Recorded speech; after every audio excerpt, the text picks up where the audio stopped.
Bismillahirrahmanirrahim. Assalamualaikum warahmatullahi wabarakatuh. Salam Smart School. Generasi Smart School berkarakter cerdas.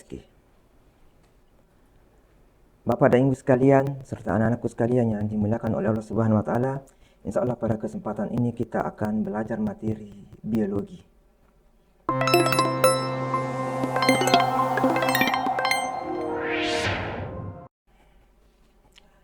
Baik, Bapak Ibu guru pendamping yang saya hormati dan anak-anakku sekalian yang saya cintai, kemarin minggu yang lalu materi biologi kita telah sampai pada pembahasan metabolisme. Hari ini insya Allah kita akan lanjutkan pada materi selanjutnya, yakni bab 3 mengenai substansi genetik. Insya Allah pada kesempatan yang berbahagia ini kita akan fokus pada materi yakni kromosom. Anak sekalian yang dimuliakan Allah Subhanahu wa taala, berbicara tentang substansi genetik, pertanyaan yang muncul kemudian adalah apa itu substansi genetik? Mungkin di antara kita pernah membayangkan mengapa seorang orang tua itu mirip dengan anaknya. Seorang bapak misalnya atau seorang ibu ada ciri-cirinya yang ternyata dimiliki oleh anaknya. Pertanyaan ini sudah terjawab karena harus dipahami bahwa ternyata sifat-sifat dari orang tua atau sifat dari bapak atau ibu itu sesungguhnya menurun kepada anaknya. Sifat-sifat yang diturunkan inilah yang dimaksud dengan substansi genetik. Atau dengan kata lain, substansi genetik itu tidak lain adalah materi atau zat yang di dalamnya membawa sifat-sifat genetik dari induk kepada keturunannya. Saya kira itu sebagai sebuah pengantar terhadap materi kita tentang substansi genetik. Lalu muncul lagi pertanyaan, proses seperti apa sehingga substansi genetik ini yang membawa sifat-sifat dari orang tua kepada anaknya tentu saja ini terwariskan pada sel kelamin. Kalau misalnya di bapak ada namanya sperma, kalau di ibu ada namanya ovum. Ketika bapak dan ibu melakukan sebuah komunikasi, sebuah hubungan, maka sifat-sifat yang terkandung dalam substansi genetik ini itu kemudian menyatu. Tetapi harus dipahami bahwa hanya setengah sifat dari bapak dan hanya setengah sifat dari ibu. Jadi dengan kata lain bahwa sesungguhnya seorang anak itu adalah merupakan sifat-sifat yang dimilikinya adalah gabungan setengah dari bapaknya dan setengah dari ibunya. Sehingga yang terjadi kemudian adalah boleh jadi ada mengatakan kenapa telinganya seperti telinga bapaknya, kemudian matanya seperti mata ibunya. Itu karena anak tersebut atau kita ini sebagai seorang anak itu masing-masing mewarisi seperdua sifat dari bapak dan seperdua sifat dari ibu. Yang mana yang nampak? Pertanyaannya ini, yang mana yang nampak? Yang nampak di kita tidak lain adalah yang sifatnya dominan. Saya kira itu anakku sekalian sebagai sebuah pengantar terhadap materi kita di substansi genetik. Walaupun nanti insya Allah kita akan fokuskan pada bagian kromosom. Baik, anakku sekalian. Adapun peta konsep yang akan kita pelajari pada bab ini tidak lain adalah substansi genetik itu meliputi kromosom yang nanti bisa dibedakan nanti menjadi autosom, kemudian gonosom. Kemudian turunannya itu terdiri atas kromatid. Jadi kromosom itu terdiri atas kromatid. Kemudian kromatid itu terdiri tidak lain adalah kromatin. Kemudian kromatin itu tidak lain adalah terbentuk dari solenoid. Dan solenoid itu terbentuk dari nukleosom. Oke. Kemudian nukleosom sendiri itu terdiri dari DNA dan protein. Protein dia bisa berupa protein histon. Protein histon itu maksudnya adalah protein yang bersifat basa. Kemudian non-histon itu artinya adalah protein yang bersifat asam. Kemudian jadi nukleosom itu terdiri atas DNA dan protein. Nanti kita akan belajar tentang DNA, di mana bagian-bagian fragmen atau bagian-bagian beberapa DNA itu akan membentuk gen. Kemudian DNA itu akan mengalami replikasi membentuk DNA baru. Kemudian DNA akan melakukan sebuah proses transkripsi, kemudian menghasilkan RNA, sebuah proses translasi, dan terakhir nanti polipeptida. Ini yang dinamakan dengan sintesis protein. Khusus kali ini kita lebih fokuskan pada kromosom secara umum. Karena nanti insya Allah pada materi-materi selanjutnya kita akan lanjutkan pada pembahasan DNA dan RNA, dan tentu saja pada pembahasan gen, serta terakhir adalah sintesis protein. Baik, anakku sekalian, adapun tujuan pembelajaran kita pada hari ini, yang pertama adalah menjelaskan pengertian kromosom. Jadi sebentar ini yang pertama kita bahas tentang pengertian kromosom. Kemudian yang kedua, menjelaskan letak, ukuran, struktur, dan fungsi kromosom. Yang ketiga, menjelaskan macam-macam bentuk kromosom berdasarkan letak sentromer. Kemudian selanjutnya, menjelaskan macam-macam kromosom berdasarkan fungsi. Selanjutnya adalah menjelaskan karyotipe, penampakan karyotipe manusia. Dan yang terakhir adalah menjelaskan perbandingan jumlah kromosom berbagai hewan. Karena tentu saja setiap hewan dan manusia, termasuk manusia di dalamnya, itu memiliki jumlah kromosom yang berbeda. Karena materi ini sangat penting, karena ujung-ujungnya nanti ini akan berlanjut pada pewarisan sifat, makanya saya sangat berharap kepada kita semua agar dapat mengikuti materi ini dengan baik. Sebentar insya Allah akan ada sesi tanya jawab ya. Kemudian pertama, apa itu kromosom? Kromosom itu berasal dari bahasa Yunani, dari dua kata. Yang pertama kroma, artinya warna, dan yang kedua adalah soma, artinya badan. Jadi secara bahasa dapat dikatakan bahwa kromosom itu adalah badan-badan halus yang dapat menyerap satu warna. Kemudian secara istilah, kromosom adalah suatu struktur padat yang terdiri dari dua komponen utama, dua molekul utama. Yakni tadi sudah disebutkan, yakni adalah protein dan DNA. Kemudian kedua, letak dan ukuran kromosom. Letak dan ukuran kromosom. Di gambar bisa kita perhatikan bahwa letak kromosom, ini ada gambar, ini adalah sebuah sel hewan. Diperhatikan kemari ya. Oke, ini sebuah sel. Ini adalah gambar sebuah sel hewan. Pada sel hewan ini kan membran sel. Kemudian ini inti sel. Inilah kromosom. Jadi bisa dipastikan bahwa ternyata kromosom itu terletak di dalam inti sel. Inti sel. Ini jelas sel hewan ya, karena tidak memiliki dinding sel. Kemudian kalau ini diurai, seperti yang dibahasakan tadi di peta konsep, ini diurai. Selanjutnya ternyata bagian terakhirnya itu tidak lain adalah DNA. Ini. Saya kira istilah DNA sering kita dengar mungkin ya. Sering kita dengar istilah tes DNA dan semacamnya. Sering kita dengar. Yang ternyata hanya terdiri atas 4 huruf. AG, kemudian TC, di mana A selalu berpasangan dengan T, dan G, guanin, selalu berpasangan dengan sitosin.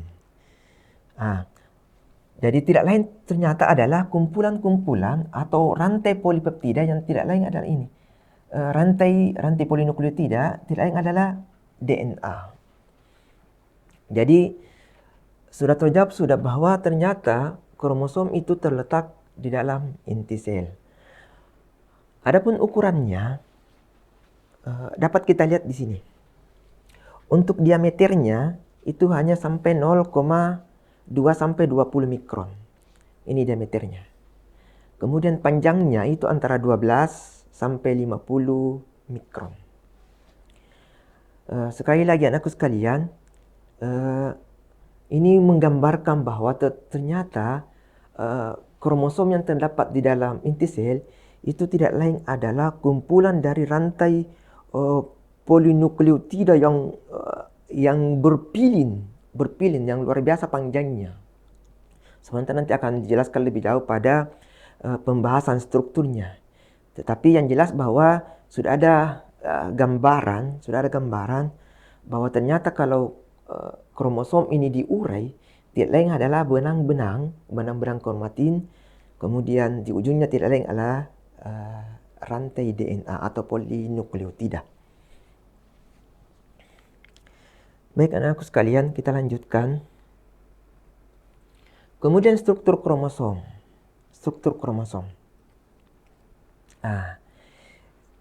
Kromosom itu sesungguhnya tidak lain adalah, saya sudah katakan tadi bahwa ia adalah rantai polinukleotida atau rantai DNA yang panjang. Untaian DNA yang panjang itu kemudian akan kerjasama dengan protein, itu akan membentuk nukleosom. Dan ini yang dimaksud dengan nukleosom. Yang panjang ini membentuk nukleosom. Kemudian nukleosom itu akan membentuk solenoid. Ini solenoid. Jadi ceritanya gabungan antara rantai DNA yang kemudian berikatan dengan protein itu kemudian akan membentuk nukleosom. Kemudian kumpulan-kumpulan nukleosom itu yang akan semakin memadat, itu yang menjadi solenoid. Nama istilahnya adalah solenoid.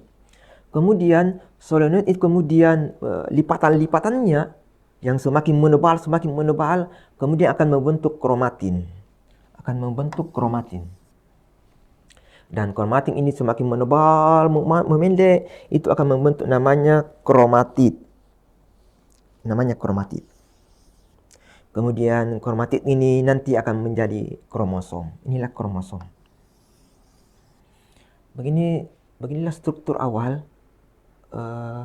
Tapi pada intinya bahwa kromosom itu tidak lain adalah benang-benang kromatin yang ujungnya adalah rantai polinukleotida yang begitu panjang sebetulnya. Baik.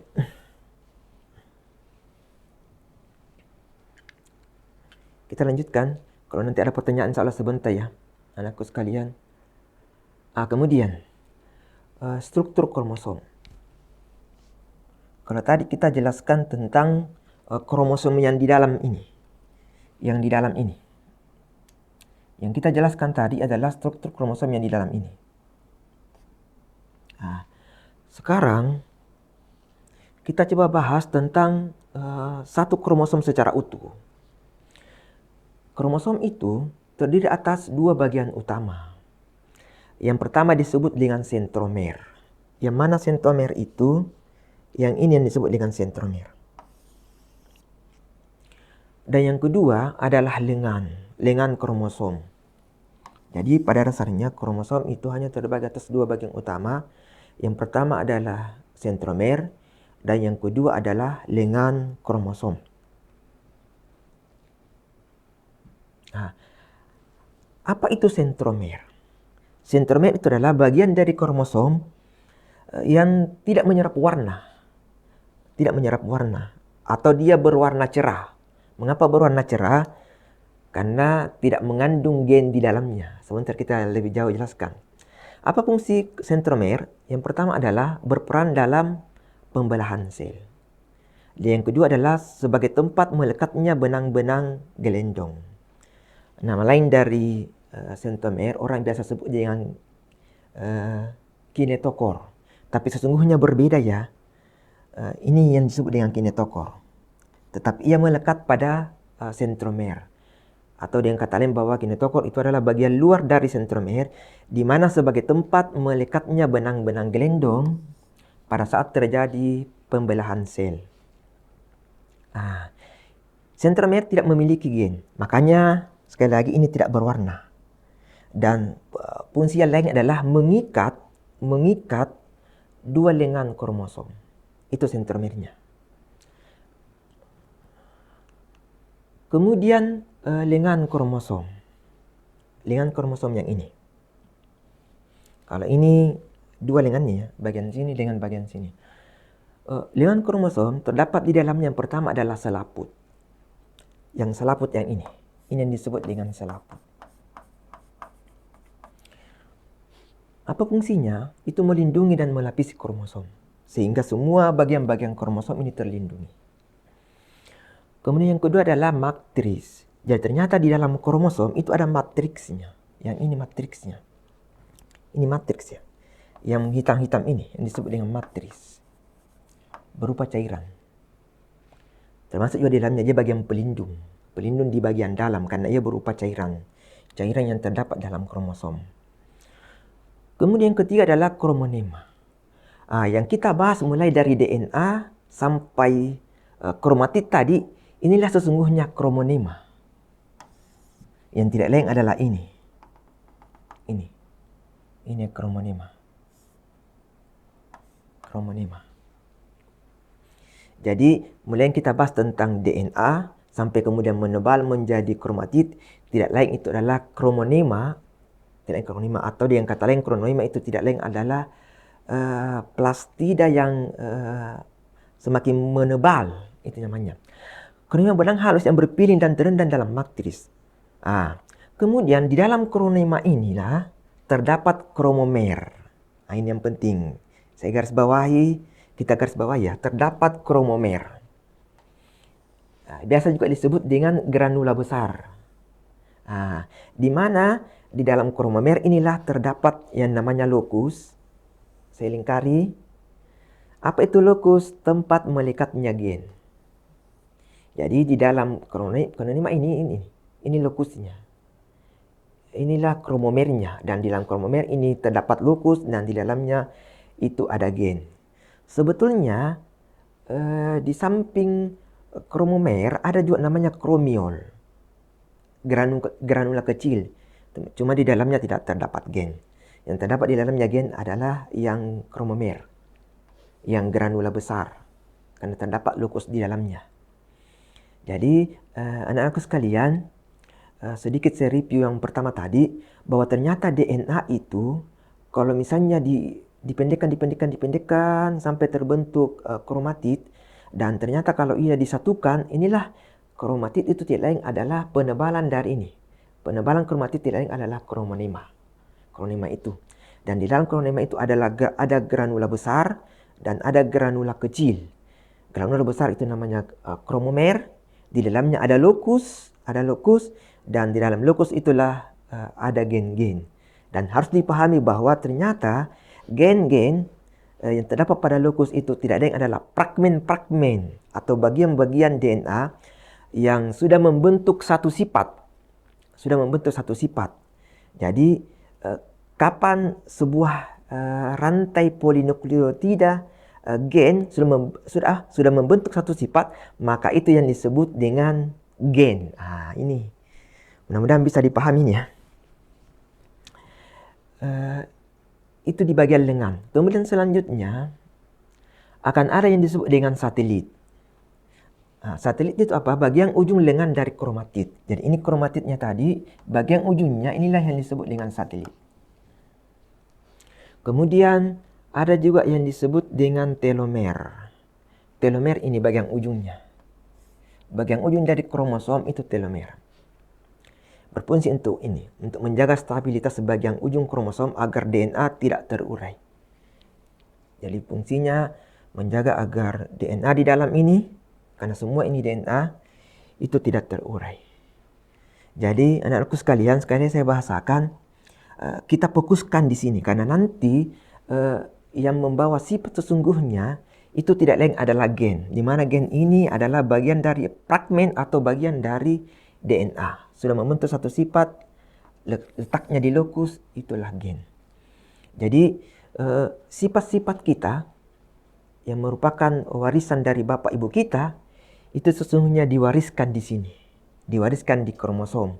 Dan kromosom nanti itu terdapat pada sperma atau ovum setengah, seperdua dari bapak dan seperdua dari ibu.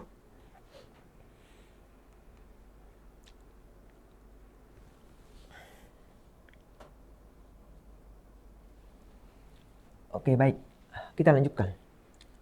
Tadi kita telah mempelajari tentang struktur kromosom. Sekarang kita lanjutkan fungsi kromosom.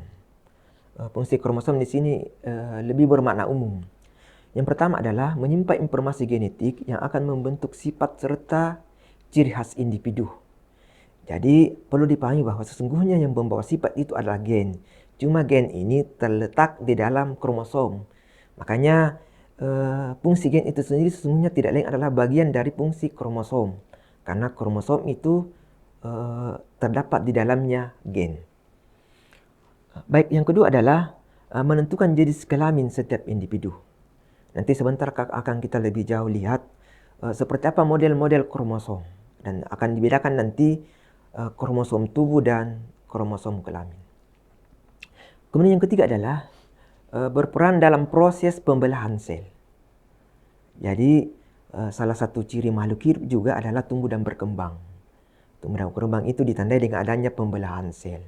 Kita ini sesungguhnya berasal dari satu sel, kemudian membelah menjadi banyak sel yang tidak lain diawali dengan adanya pembelahan pada kromosom yang letaknya pada inti sel.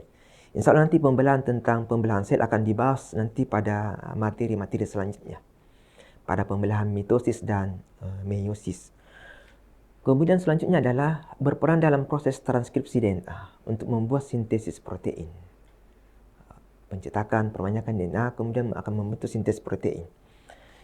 Inilah fungsi kromosom. Selanjutnya, macam-macam kromosom berdasarkan letak sentromernya. Jadi ternyata berdasarkan letak sentromernya itu kromosom dalam tubuh kita itu dibedakan atas 4 macam. Yang pertama disebut dengan metasentrik, yang di ujung sana metasentrik. Kenapa dikatakan metasentrik?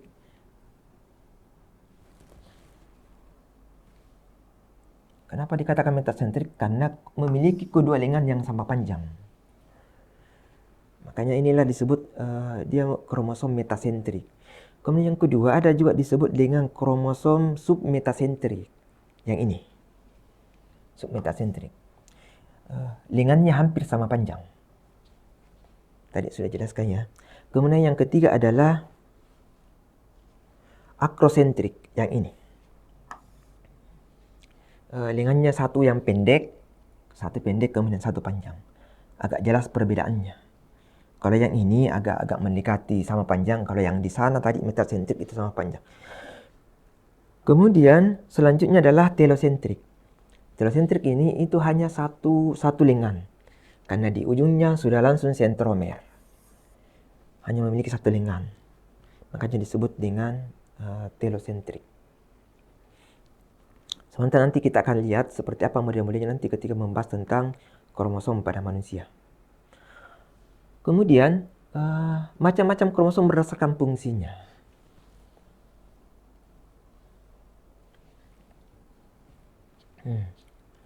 Berdasarkan fungsinya, ternyata kromosom itu dapat dibedakan menjadi 2. Yang pertama adalah kromosom kelamin. Nama lainnya adalah gonosom. Apa fungsinya? Yang pertama, menentukan jenis kelamin. Jadi ada penanda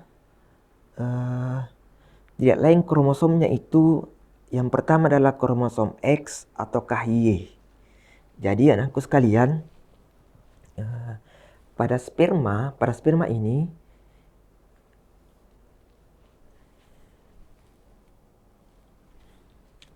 ini itu setengah, saya bahasakan tadi, itu setengah dari jumlah kromosom manusia. Jumlah kromosom manusia itu adalah 46 buah. Atau biasa dikatakan 23 pasang atau 46 buah. Pada sperma ini terdapat di dalamnya, karena ia hanya sifatnya haploid, tidak berpasangan, maka ia membawa 22 kromosom autosom. Bukan 44. Kalau kromosom itu sebentar 44. Kalau ini hanya 22 kromosom autosom. dan salah satunya ini. Jadi ada sperma X, ada sperma Y. Jadi nanti mungkin sering kita dengar, kalau nanti yang sperma X ini yang membuahi nanti sel ovum nanti, maka anaknya nanti itu akan menjadi perempuan. Berbeda ketika sperma Y yang membuahi sel ovum, maka anaknya nanti, kita nanti itu akan menjadi laki-laki. Jadi sangat jelas bahwa ada sperma yang sperma X, ada juga sperma yang sperma Y. Tetapi tetap membawa masing-masing kromosom autosom. Tapi hanya setengah. Jadi nanti kita agak gabungan nanti di ovum juga setengah. Jadi pas nanti 44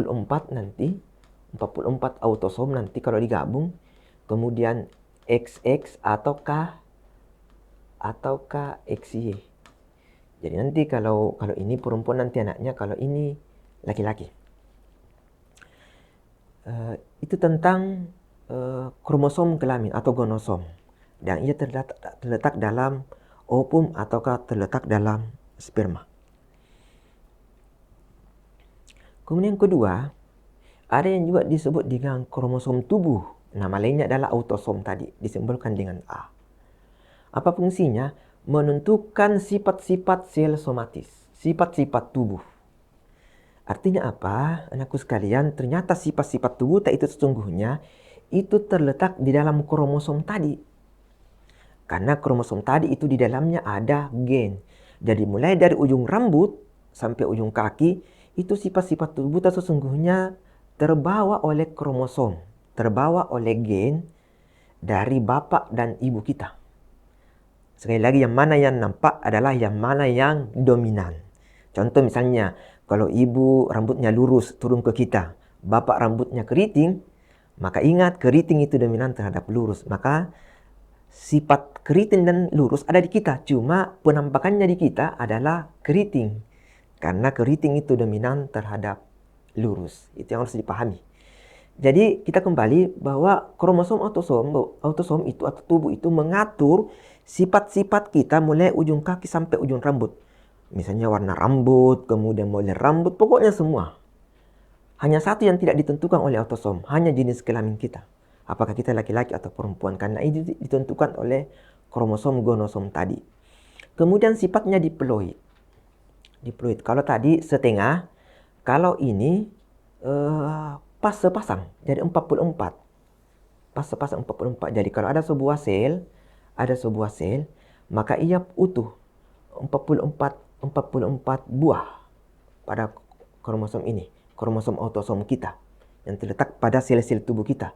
Kecuali pada sel kelamin itu hanya setengah. Saya kira sudah sangat jelas ini. Berdasarkan fungsinya, ada yang disebut dengan kromosom gonosom, menentukan jenis kelamin, dan ada yang disebut dengan kromosom tubuh, menentukan sifat-sifat tubuh pada makhluk hidup, mulai ujung kaki sampai ujung rambut. Jadi anakku sekalian, kita ini sudah selesai. Artinya sifat-sifat yang ada pada kita itu terwariskan dari bapak ibu kita. Tapi harus dipahami bahwa bukan hanya sifat-sifat yang seperti ini yang muncul, tapi termasuk juga yang diturunkan itu adalah penyakitnya. Harus dipahami itu. Jadi ternyata misalnya kelebihan jari, ataukah misalnya jari kurang, atau baridaktili, polidaktili, itu sesungguhnya juga diturunkan. Jadi kalau misalnya bapak tak polidaktili, ibu tak polidaktili, maka otomatis juga kita akan polidaktili. Karena ia juga terinclude pada kromosom. Sama juga penyakit-penyakit bawaan, kepala botak misalnya, atau rabun, itu sesungguhnya menurun juga. Makanya saya ingin sampaikan, maksudnya ingin sampaikan bahwa pelajaran pentingnya untuk kita selesai. Tapi kenapa ini dipelajari? Salah satu manfaatnya adalah untuk memperbaiki keturunan. Makanya kecantikan, ketampanan itu sesungguhnya tidak lain adalah juga warisan. Artinya kalau mau seorang laki-laki itu anak perempuannya cantik, mudah saja sebetulnya. Caranya adalah menikah dengan orang yang cantik, kan seperti itu. Sama juga misalnya seorang perempuan mau anak laki-lakinya gagah, tampan, atau tinggi atau apa. Mudah, caranya apa? Menikah dengan orang yang, kalau mau tinggi ya, kalau mau tinggi menikah dengan orang tinggi, kalau mau tampan menikah dengan orang yang tampan. Kalau seperti itu nih insya Allah sama-sama mau ya, dan kalau berjodoh, nah itu masalahnya. Saya kira ini tentang pewarisan sifat ini. Dan ini pelajaran penting lainnya adalah ini hanya kita bisa upayakan secara lahiriah. Artinya nanti akan ditentukan sendiri dalam prosesnya. Makanya pelajaran penting yang bisa kita petik juga dari persoalan ini, anak sekalian, sebagai calon orang tua adalah berdoa sebelum berkomunikasi. Tanda kutip ya, berdoa. Karena sesungguhnya kita hanya bisa mengupayakan, proses di dalamnya itu tidak lain adalah kewenangan dari Sang Maha Pencipta. Disinilah pentingnya doa. Baik, kita lanjutkan. Mudah-mudahan ada yang bisa dipahami ya. Oke, inilah tampilan kromosom pada manusia. Jadi tadi sudah kita sampaikan juga bahwa jumlah kromosom pada manusia itu adalah 46 buah. Atau biasa dikatakan dengan 23 pasang. Di mana kromosom tubuh itu mulai dari kromosom pertama ini, autosom, sampai kromosom ke-22. Tergambar juga tadi ya, sudah tergambar juga anakku sekalian, model-model kromosomnya. Model-model kromosomnya tadi, yang 4 tadi itu tergambar. Jadi, kromosom tubuh itu mulai kromosom 1 sampai kromosom ke-22. Inilah yang mengatur seluruh sifat-sifat tubuh kita. Mulai ujung kaki sampai ujung rambut tadi. Kemudian, hanya satu pasang kromosom gonosom ini, XX atau KXY, yang menentukan seseorang itu laki-laki dan perempuan. Kalau ini, maka akan perempuan. Kemudian kalau yang ini, maka akan laki-laki. Prosesnya, saya kira bisa dipelajari ya. Silahkan ditanya bapak dan ibu guru pendampingnya.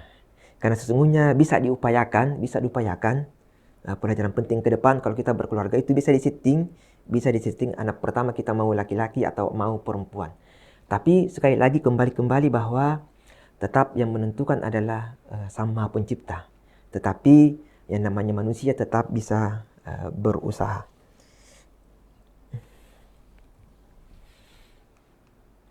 Kemudian terakhir, pembandingan jumlah kromosom pada beberapa jenis hewan.